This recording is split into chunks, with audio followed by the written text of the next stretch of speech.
Music is a powerful stimulus. Music can change your mood, your heartbeat, even your outlook on life. Just feel the importance and significance of my speech. Hey guys, sorry about that. I'm Bob the Cat, and today we're gonna be talking about the significance of background music. I feel a lot of smaller channels really just ignore background music and don't realize just how much engagement, comfortability, recognition, and tone setting can be established with the right vibes, and how that can enhance a piece of media's impact. I'm going to break down what components and instruments create which reactions and a multitude of good music choices so that whether you're making a short or 10-minute video or an hour-long episode, how to pick the perfect music. Lesson 1. Understanding viewer psychology. This study by Ronald Milliman shows that supermarkets will use slower tempo music in order to encourage customers to stay longer. The effect is stores earn thousands more per day as opposed to playing faster-paced music. And the reason for this is because tempo isn't just something that exists in music. Rhythm and tempo are a part of the human brain. Now, I'm assuming that you are not an owner of a grocery store, but you can understand how creating a relaxing atmosphere can settle viewers of your video, encouraging them to stick around, even building trust and familiarity with you. But this isn't the only tone shift you can achieve.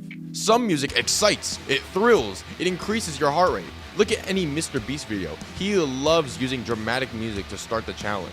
This is the most insane laser obstacle ever created. The tempo, dynamics, and pitch of a song can all change the listener's heartbeat. So a balance is to be achieved when increasing the tempo, to engage but not break their immersion by, ironically, being too excited.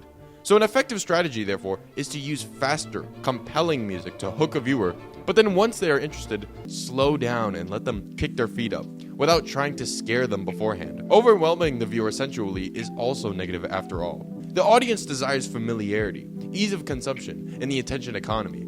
If that trust is broken, if a video's music strikes too far from expectations, well, it ain't exactly hard to click on another video or scroll to another short.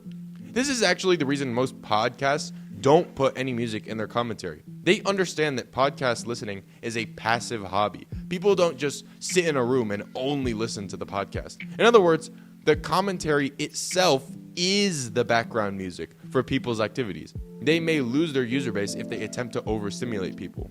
I think way too many creators just default to the same lo-fi relaxing hip-hop beats that just serve the purpose of creating white noise. The intention is good, to comfort viewers, like we said earlier, but it lacks variety. There's more music out there, and we'll discuss some options. But to do that, it's important to remember the tracks to avoid. Lesson 2, the do nots. If background music has certain key instruments that take too much focus, it can be hard to hear what's going on. But it's not just volume that can distract an audience, but also pitch. The music right now isn't that loud, but its pitch intercepts my speech. Fast pace can also interrupt speech because it matches the speedier pace of human speech. The instruments in a song should be balanced relatively well. The one to look out for most is percussion. Percussion is inherently loud in, say, rock music because it sets up the entire rhythm of the other instrument. The percussion on lo-fi, however, is really soft and blended, thus why people use it. But there's other genres that do this.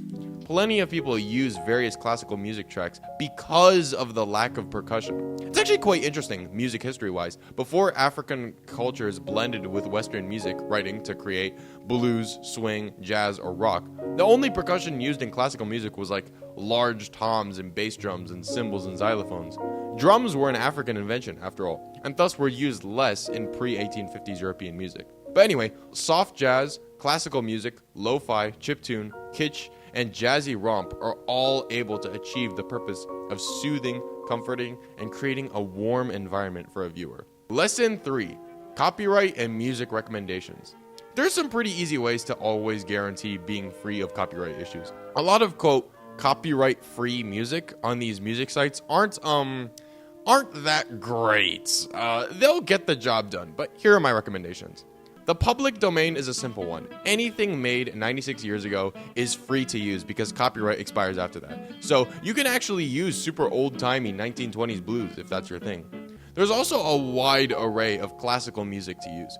Clair de Lune by Claude Debussy is perfect for slower montage shots. Rise of the Valkyries is better for faster-paced adventures and silly actions. faster-paced Vivaldi or Concerto Grosso for string Palladio 1 Allegretto is great for intense analysis.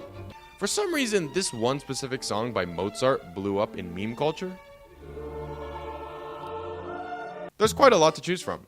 When it comes to using music on YouTube specifically, half the battle is just trying to find something that YouTube won't flag you for, while also not having your library be limited to like the same 4 songs. The reason streamers and commentary YouTubers always use Nintendo music, specifically Animal Crossing, specifically the Able Sisters theme, is because Nintendo doesn't put licenses on their music on YouTube. So it's pretty easy to just take it from there. I mean, just search up any Nintendo song and there's like 100 different channels posting like compilations of it. So other popular ones include the DS Shop theme, Abandoned Warehouse of Dreams, 1 PM or 5 PM from Animal Crossing New Leaf, all very solid background themes. What a lot of news type commentary channels do nowadays is they use overly dramatic low bass and string instruments at the beginning to really set a mood. So if you want to make an important news announcement, the cello is probably going to be your friend. Instrumental bossa nova is one of my favorites to use, more so just because I really love bossa nova. It can achieve the comforting of lo-fi hip-hop while not being as muffled and white noisy.